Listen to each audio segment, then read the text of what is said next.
Hello दोस्तों, क्या हाल है। चलिए शुरुआत करते हैं। देखिए हाजिर हो चुके हैं लेकर आज की today's breaking news latest update. आइए शुरुआत करते हैं आज के मुख्य समाचार, सरकार के बड़े ऐलान, आज की ताज़ा बड़ी खबरों पर फटाफट से नजर डालते हैं।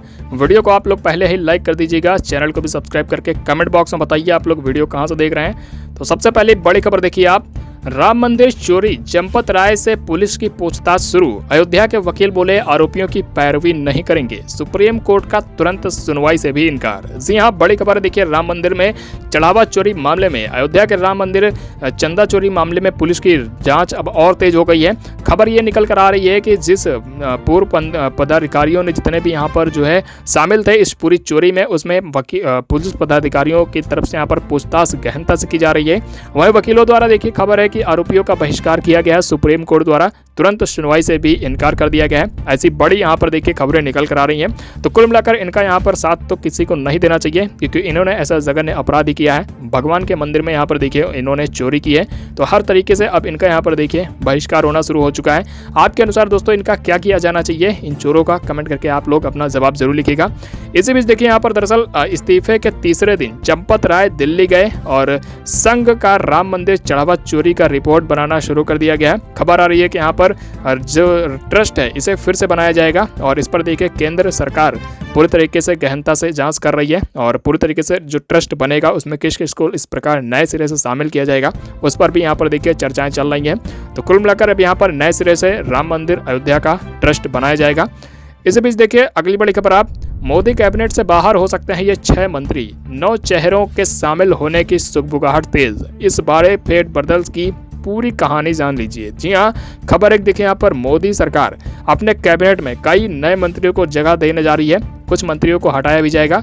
खबर है कि संसद के आगामी मानसून सत्र से ठीक पहले मोदी कैबिनेट में एक बड़े राजनीतिक फेरबदल की सुगबुगाहट तेज हो गई है। राजनीतिक विश्लेषकों और मीडिया रिपोर्ट्स के अनुसार सीधे खबर आ रही है निकलकर कि 6 मौजूदा मंत्रियों की कैबिनेट से छुट्टी हो सकती है और उनकी जगह 9 चेहरों को शामिल किया जा सकता है। कौन कौन से वो 6 मंत्री होंगे जिन्हें सरकार इसे अपने कैबिनेट से बाहर करेगी, उन पर भी एक एक करके नजर डालेंगे। बस आप लोग वीडियो को ध्यान से पूरा जरूर देखिएगा। तो देखिए खबर आ रही है कि यहाँ पर धर्मेंद्र प्रधान और हरदीप सिंह पुरी की मोदी कैबिनेट से छुट्टी हो सकती है। वित्त मंत्री निर्मला सीतारमण का मंत्रालय बदले जाने की पूरी यहाँ पर संभावना है और इसके अलावा आरबीआई के पूर्व गवर्नर शक्तिकांत दास को भी नया वित्त मंत्री बनाए जाने की सुगबुगाहट हो रही है। दरअसल सूत्रों के मुताबिक मोदी मंत्रिमंडल में ये संभावना जताई जा रही है कि बदलाव का जो मुख्य उद्देश्य है वो 2027 के उत्तर प्रदेश के विधानसभा चुनाव को देखते हुए और साथ ही साथ जो 2029 का लोकसभा का चुनाव होने वाला है उसमें यहाँ पर जो है पूरी तरीके से अपनी मजबूती से स्टैंड को रखने के लिए और मजबूती से मंत्रिमंडल को यहाँ पर संगठित किया जा रहा है। तो कुल मिलाकर इन्हीं सब नजरिए से इस बार यहाँ पर मंत्रिमंडल में बड़े बदलाव हो रहे हैं। वहीं अगली बड़ी खबर देखिए आप, पुणे केतन मर्डर अग्रवाल केस में यहाँ पर देखिए बड़ा खुलासा हुआ है। दरअसल सिया ने केतन से 1 करोड़ लेकर चेतन को दिए, कैब ड्राइवर का बड़ा दावा। जी हाँ, देखिए बड़ी खबर आ रही है, पुणे में जो यहाँ पर केतन का मर्डर हुआ इसमें देखिए बड़ी खबर, बड़ा खुलासा हुआ है। पुणे के केतन अग्रवाल मर्डर केस के नए खुलासे आए दिन यहाँ पर नए होते जा रहे हैं। पुलिस के मुताबिक सिया ने केतन से शादी के शॉपिंग के नाम पर 1 करोड़ लिए थे। इस पैसे से शॉपिंग नहीं की बल्कि पूरी रकम अपने लवर चौधरी को दे दी थी। वहीं देखिए खबर के मुताबिक इन पैसों से वो शॉपिंग करने के लिए यहाँ पर लेकर जाने वाली थी, लेकिन ऐसा बिल्कुल भी नहीं किया और उसने यहाँ पर अपना सारा पैसा अपने लवर को दे दिया और इसी पर देखिए बड़ा खुलासा हुआ है। और जो उसका कैब ड्राइवर है उसने यहाँ पर ये बड़ा खुलासा किया है। तो आए दिन कुछ ना कुछ नए खुलासे इस मर्डर केस में होते ही जा रहे हैं। फिलहाल दोस्तों इस नई जनरेशन के अनुसार ये आए दिन जो नई खबरें निकल कर आती हैं, आपके अनुसार ये क्या हो रहा है आप लोग कमेंट करके जरूर बताएं और कहां से आप लोग इस वीडियो को देख रहे हैं वो भी आप लोग जरूर बताइएगा, ताकि आपके राज्य से निकल कर आने वाली तमाम बड़ी खबरों पर भी हम इसी प्रकार से आप तक मुख्य समाचार पहुंचाएं। इसी बीच अगली बड़ी खबर देखिए आप, दरअसल अमेरिका और ईरान के एक दूसरे पर हमले रोकने पर राजी हो चुके हैं। जी हां, कल कतर में फिर बातचीत होगी, हॉर्मुज़ से जहाज़ों का निकलना इस बीच रहेगा जारी। खबर आ रही है कि यहाँ पर ईरान और अमेरिका के बीच देखिए यहाँ पर जो है एक बार फिर से एक टेबल पर आकर बातचीत की शुरुआत होने वाली है। खबर है कि यहाँ पर एक दूसरे पर दोनों देशों ने जबरदस्त मिसाइल और ड्रोन हमले किए और अब इसे यहाँ पर तुरंत से तुरंत रोकने के लिए दोनों देश राजी हो गए हैं। ये फैसला दरअसल बीते वीकेंड को लिया गया भारी सैन्य टकराव के बाद। इसमें अमेरिकी सेना ने ईरान के मिसाइल ठिकानों पर बमबारी की और जवाब में ईरान ने भी कुवैत और बहरीन में मौजूदा 14 अमेरिकी सैन्य ठिकानों पर जबरदस्त मिसाइलें दागी। कुल मिलाकर दोनों देश जब एक दूसरे पर हमला करके थक गए तब दोनों देश एक बार फिर से आसपास में आपस में बैठकर समझौते पर शामिल होने के लिए राजी हुए। बताया जा रहा है 30 जून मंगलवार को कतर की राजधानी दोहा में यह आपातकालीन बैठक होने वाली है। इसी बीच अपन अगली बड़ी खबर पर चलिए बढ़ते हैं। दरअसल देखिए मौसम समाचार है। 22 राज्यों तक पहुंचे मानसून की रफ्तार धीमी पड़ गई है। असम, मेघालय, पश्चिम बंगाल में भारी बारिश का अलर्ट है। 6 राज्यों में प्री मानसून भी बारिश अभी जारी है। आप लोगों के शहर में, आप लोगों के राज्य में यदि बारिश नहीं हो रही है तो यही इसका कारण है, क्योंकि इस समय मानसून धीमा पड़ गया है। दरअसल मौसम विभाग के मुताबिक देश के 22 राज्यों में मानसून ने अब तक यहाँ पर पूरी कवरेज कर ली है। हालांकि जो राज्य अभी बाकी हैं वहाँ पर भी खबर के मुताबिक आने वाले 3 से 4 दिनों के अंदर यहाँ पर मानसून कवर कर लेगा। इसके अलावा देखिए मध्य प्रदेश, गुजरात और उत्तर प्रदेश के कई क्षेत्रों में अभी यहाँ पर जो है मानसून नहीं आया है। कुल मिलाकर यहाँ अभी जो बारिश हो रही है वो प्री मानसून की बारिश है। इसी बीच देखिए 6 राज्यों में उत्तर प्रदेश, मध्य प्रदेश, राजस्थान, हरियाणा और दिल्ली के कई मानसूनी इलाकों में बारिश जो चल रही है वो प्री मानसून की बारिश खबर आ रही है। इसी बीच मौसम विभाग की तरफ से मेघालय, असम, पश्चिम बंगाल के निचले इलाकों में और सिक्किम में आज तेज बारिश और कुछ जगहों पर बहुत तेज बारिश की चेतावनी जारी की है। तो बाहर निकलने से पहले एक बार आप लोग मौसम समाचार पर अपडेट्स पर नजर डाल लीजिएगा। इसी के साथ अगली बड़ी खबर देखिए आप। दरअसल देश की पहली सरकारी कैब सर्विस भारत टैक्सी हुई लॉन्च। स्वदेशी सैटेलाइट बेस्ड नेविगेशन तकनीक से पहली सफल लैंडिंग। जी हाँ, देखिए बड़ी अपडेट है। अगर आप भी यहाँ पर जानना चाहते हैं क्या है भारत टैक्सी तो जुड़े रहिए हमारे साथ। देखिए केंद्रीय गृह और सहकारिता मंत्री अमित शाह ने दरअसल 27 जून को गुजरात के गांधीनगर से देश की पहली सहकारिता बस आधारित ride hailing service Bharat taxi की शुरुआत की आधिकारिक तौर पर। और देखिए खबर है कि यहाँ पर ये भारत का पहला जीरो कमीशन प्लेटफॉर्म होगा। इसमें ड्राइवर्स को ओला, उबर की तरह भारी कमीशन नहीं देना होगा, बल्कि वे एक निश्चित सदस्यता शुल्क देकर पूरी कमाई अपने पास रख सकेंगे। कुल मिलाकर अभी आपको जो यहाँ पर पूरी तरीके से ओला, उबर चलाने पर कमीशन कंपनी को, जो विदेशी कंपनियों को देना पड़ता है, वैसा बिल्कुल भी इस भारत टैक्सी में आपको नहीं करना होगा। पूरी कमाई आप लोग रख सकते हैं। बताया जा रहा है पहले चरण में इसे गुजरात के 14 प्रमुख शहरों में शुरू किया जाएगा। बाद में आने वाले 2 साल के अंदर 500 शहरों में भी इसे विस्तार किया जाएगा। वहीं अगली बड़ी खबर देखिए आप। पाकिस्तान का दावा, अफगानिस्तान में 3 ठिकानों पर जबरदस्त हमले, टीटीपी कमांडर समेत 29 आतंकी मार गिरे। जी हां, पाकिस्तान ने देखिए यहाँ पर अपने ऊपर हुए जवाबी हमले पर बड़ी कार्रवाई की है। खबर आ रही है कि अफगानिस्तान में यहाँ पर पाकिस्तान ने यहाँ पर जबरदस्त ताबड़तोड़ आतंकी हमलों के जवाब में यहाँ पर जो है मिसाइलें दागी। खबर आ रही है कि यहाँ पर कराची में जो हमला हुआ था उसी के जवाब में पाकिस्तान ने अफगानिस्तान पर ये हमले किए। अफगानिस्तान के 3 ठिकानों में जबरदस्त अटैक किया और इसका दावा पाकिस्तान ही फिलहाल कर रहा है। पाकिस्तान के मुताबिक पहले खैबर पख्तूनख्वा के बाजार जिले में ज़मीनी ऑपरेशन किया। इसके अलावा इसके बाद सीमा पार अफगानिस्तान के भीतर 3 आतंकियों के ठिकानों पर भी हमले किए। 29 आतंकियों के मारे जाने की इसमें खबर है। इसके अलावा देखिए इससे एक दिन पहले पाकिस्तान के कराची में सिंध रेंजर्स के हेडक्वार्टर्स पर जबरदस्त आतंकी हमला हुआ था, जिसमें कई पाकिस्तानी रेंजर्स मार गिराए गए थे। इसी जवाब में पाकिस्तान ने यहाँ पर अफगानिस्तान के इन आतंकवादी ठिकानों पर जबरदस्त हमले किए। वहीं चलिए अब आगे बढ़ते हैं। आप लोग वीडियो को लाइक जरूर करिएगा। दरअसल देखिए फ्रांस में गर्मी से 1000 लोगों की मौत, जर्मनी, स्पेन, ब्रिटेन समेत 16 देशों में रिकॉर्ड ताबड़तोड़ तापमान, सड़कें पिघली, स्कूल बंद, जंगलों में लगी आग। जी हाँ, देखिए आप भारत में ही नहीं बल्कि पूरे यूरोप में भी इस समय गर्मी से लोगों का हाल बेहाल है। इन दिनों रिकॉर्ड तोड़ हीट वेव की चपेट में पूरा यूरोप देखा जा रहा है। फ्रांस में भीषण गर्मी से करीबन 1000 अतिरिक्त लोगों की मौत इस साल होने की खबर है। वहीं देखिए हेल्थ एजेंसी ने बताया है कि ये मौतें पिछले साल की तुलना में इस बार ज़्यादा हुई हैं। औसत मौतें वैसे 1000 कम ही रहती थी, लेकिन इस साल देखा जा रहा है कि लोगों की पिछले साल की मौतों की तुलना में इस बार 1000 मौतें ज़्यादा हुई हैं, जिसके चलते यहाँ पर आप लोग देख सकते हैं समुद्र तटों के किनारों पर किस प्रकार से लोग यहाँ पर जो है यहाँ बारिश का और साथ ही साथ यहाँ पर आनंद ले रहे हैं समुद्री तटों का। तो आप लोग के हिसाब से यहाँ पर यूरोप में पड़ रही इस गर्मी का दोस्तों यहाँ पर क्या सॉल्यूशन हो सकता है? फिलहाल भारत में तो लोग सॉल्यूशन निकालने के लिए अग्रणी होते हैं। कमेंट करके आप लोग अपना ज़रूर जवाब बताएं। इसी बीच सऊदी अरब में हेलीकॉप्टर क्रैश, 14 लोगों की मौत, मरने वाले सभी नागरिक सऊदी के। हेलीकॉप्टर दुनिया की देखिए बड़ी खबर है। हेलीकॉप्टर सर्विस यहाँ पर देने वाली अरामको कंपनी का ये दरअसल एक बड़ा हेलीकॉप्टर था जो कि यहाँ पर क्रैश हो गया।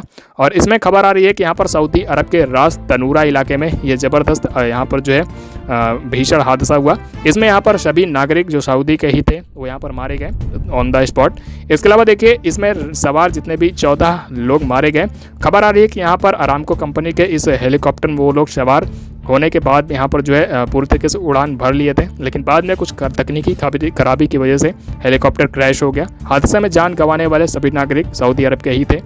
वहीं अब आगे बढ़ते हैं। देखिए बड़ी खबर, उद्धव ठाकरे ने बीजेपी को बाबर जनता पार्टी बताया। कहा 6 बागी सांसदों की सदस्यता रद्द हो, विकास नहीं स्वार्थ चाहते हैं ये बागी विधायक। जी हाँ, देखिए यहाँ पर महाराष्ट्र के उद्धव ठाकरे शिवसेना प्रमुख, उन्होंने यहाँ पर देखिए 6 पार्टी के जो बागी सांसद हैं वो यहाँ पर पार्टी छोड़कर बीजेपी में शामिल हो गए, जिसके ऊपर यहाँ पर देखे उद्धव ठाकरे पूरी तरीके से फटकार लगाते हुए कहा कि अगर देश में कानून का राज है तो इन सांसदों को अयोग्य ठहराया जाना चाहिए। ये सांसद विकास के लिए नहीं बल्कि अपने स्वार्थ के लिए गए हैं दूसरी पार्टी में। वहीं आपको बता दें कि उन्होंने सीधे डायरेक्ट हमला बीजेपी पर किया। उन्होंने बीजेपी को बाबर जनता पार्टी बताया। उन्होंने कहा बाबर ने राम मंदिर तोड़ा था और अब बाबर जनता पार्टी बने राम मंदिर को लूट रही है, दोनों में कोई फर्क नहीं है। फिलहाल दोस्तों, आपके अनुसार क्या उद्धव ठाकरे ने जो कहा है वो बिल्कुल सही कहा है? क्योंकि देखा जा रहा है कि अयोध्या में इस समय जो राम मंदिर में चढ़ावा चोरी मामले हुए हैं उसमें यहाँ पर बीजेपी के ही यहाँ पर जितने ट्रस्ट के गठित यहाँ पर जो शामिल जो सदस्य हैं वही यहाँ पर राम मंदिर में चढ़ावा चोरी किए हैं। तो आपके अनुसार क्या उन्होंने बिल्कुल सही कहा? कमेंट करके जरूर। वह देखिए, बंगाल में आज विधानसभा में पेश हो सकता है यूसीसी बिल। भाजपा सरकार ने बनने के 6 महीने के अंदर लागू करने का किया था वादा।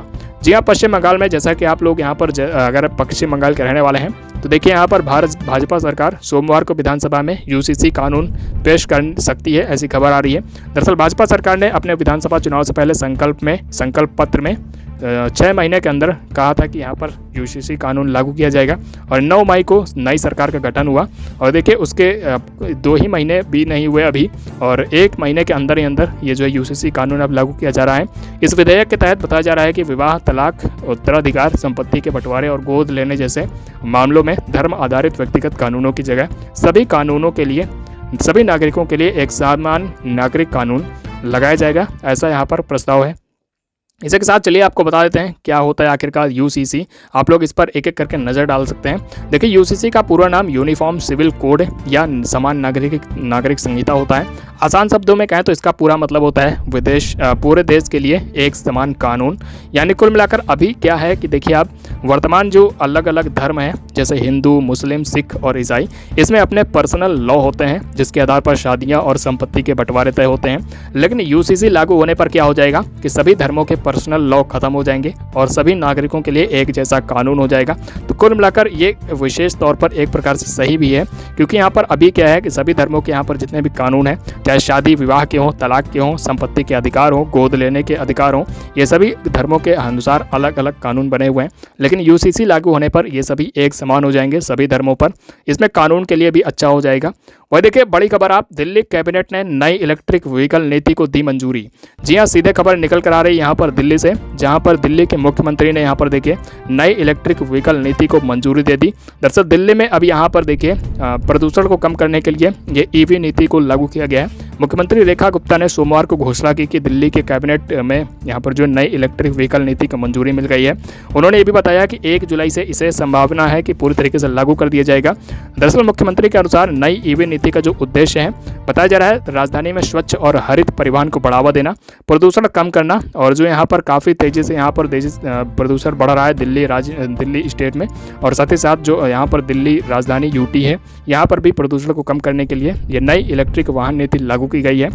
इसी बीच अगली बड़ी खबर, बेन स्टोक्स ने इंटरनेशनल क्रिकेट से लिया संन्यास। 2019 के वर्ल्ड कप, 2022 के T20 वर्ल्ड कप के रहे हीरो अब ले रहे हैं संन्यास। जी हाँ, अगर आपका कोई भी फेवरेट प्लेयर है तो दोस्तों आप लोग कमेंट करके बताइए। फिलहाल तो देखिए यहाँ पर बेन स्टोक्स इंटरनेशनल क्रिकेट से अलविदा कह दिए। दरअसल उनका क्लब विवाद चल रहा था और इसी क्लब विवाद के ही बीच उन्होंने यहाँ पर इंटरनेशनल क्रिकेट से संन्यास लेने की घोषणा की।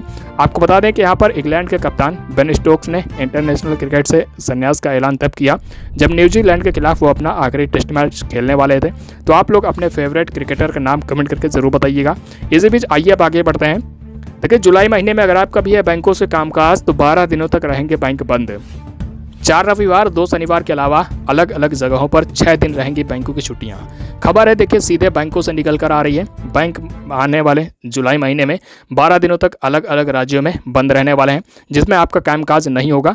इसके अलावा देखिए कौन कौन से दिन बैंकों में छुट्टी रहेगी, तो इस पर आप एक एक करके लिस्ट पर पूरी नज़र डाल सकते हैं, वरना बाद में आपको हो सकता है परेशानी हो। तो देखिए 5 जुलाई, 6 जुलाई, 9 जुलाई, इसके अलावा आगे भी आप इसी प्रकार से कौन कौन से दिन बैंकों में छुट्टी रहेगी एक एक करके आप इस पर पूरी नज़र डालिए। कुछ जगहों पर देखिए यहाँ पर बैंक पूरी तरीके से बंद रहेंगे और कुछ जगहों पर देखिए केवल कुछ राज्यों में ही यहाँ पर स्थानीय छुट्टियाँ रहेंगी। तो एक एक करके आप लोग इस पर नजर डाल लीजिएगा। इसी के साथ अब आगे बढ़ते हैं। देखिए, पुलिस कांस्टेबल के बम्पर पदों पर होने वाली है भर्ती। 1600 पदों पर भर्ती के साथ लेक्चरर की भी 829 वैकेंसी निकली। अगर आप भी यहाँ पर युवा हैं, नौकरी की तलाश कर रहे हैं, तो देखिए 3492 पदों पर सरकारी नौकरियां होने जा रही हैं, जिसमें कर्नाटक और पंजाब दोनों राज्यों में यहाँ पर देखिए पुलिस और लेक्चरर के पदों पर भर्तियां निकालने का यहाँ पर जो है ऐलान हुआ है। खबर है कि यहाँ पर देखिए कर्नाटक में पुलिस भर्ती कांस्टेबल की जाएगी और इसके अलावा पंजाब स्कूल शिक्षा निदेशालय भर्ती लेक्चरर के पदों पर होने वाली है। तो आप लोग पूरी तरीके से इसमें आवेदन कर सकते हैं। तो दोस्तों, आज की बड़ी खबरों में इतना ही। मिलेंगे नेक्स्ट